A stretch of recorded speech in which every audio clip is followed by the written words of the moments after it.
Hello, and welcome to another update video about HBAR. So on the HBAR chart, we are here on the daily time frame. We take a look at the HBAR chart from an Elliott wave point of view, which is a method to analyze market structure.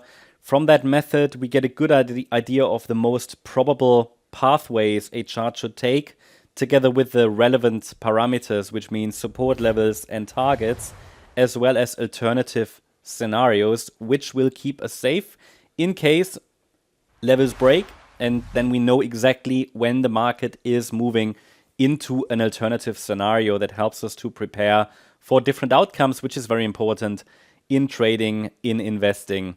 Now, if you're interested in learning more about Elliott Wave, make sure that you register here on the channel, subscribe, and there are updates every single day. So on the daily chart, we can see that the price is still in an uptrend, especially from the December low 2022. And this is where a rally started as per our white scenario. That's one of these roadmaps. It shows the price is in a diagonal pattern to the upside. That is one of the patterns from the Elliott Wave, let's say, library.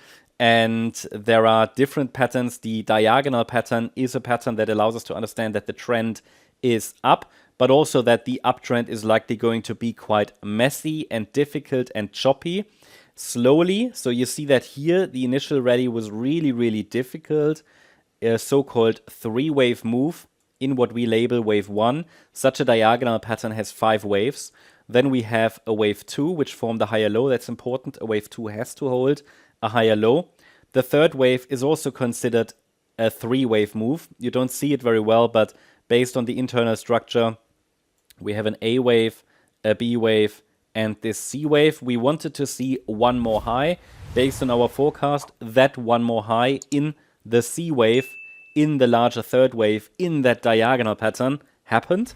But I don't think we're finished yet. I would still like to see the market push a little bit more clearly towards the next upside target at 49.3 cents or even 66 cents in this third wave before wave 4 starts, which is still outstanding.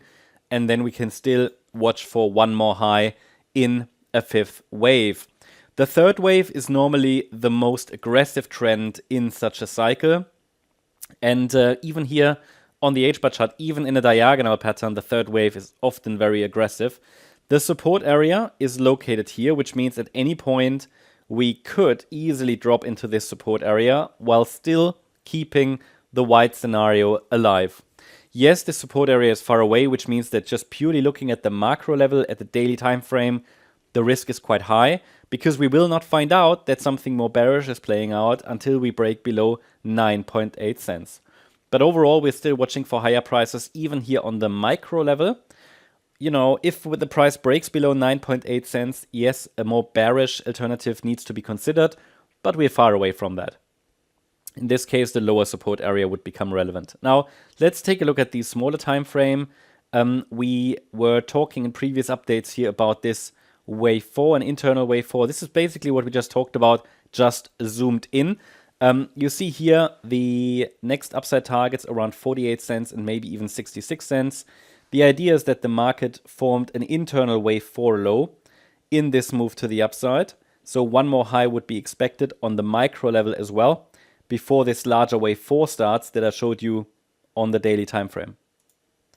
What we would like to see is one more high at least to 48 cents. I added in the previous updates a micro support area to the chart based on Fibonacci calculations. It's between 27 cents and 33 cents. And if I zoom in a little bit, then you see that the price is holding this support area. The main question is if we're already going higher more directly, or whether we are going to see like one more low in this support region. But the main takeaway is, as long as we're holding that 27 cent level, I'm watching for higher prices in the short term as well. It could just be that we have to expect one more dip, like test around 29 cents or 27 cents. A break above the last high at around 40 cents would suggest we're going up quite directly to 48 cents. So overall, still a bullish assessment here. That's the update about HBAR. I hope you liked the update. If you did, please hit the like button, leave a comment, and subscribe. And if you really like the content, then please check out the channel membership. Thanks a lot for watching. Bye-bye.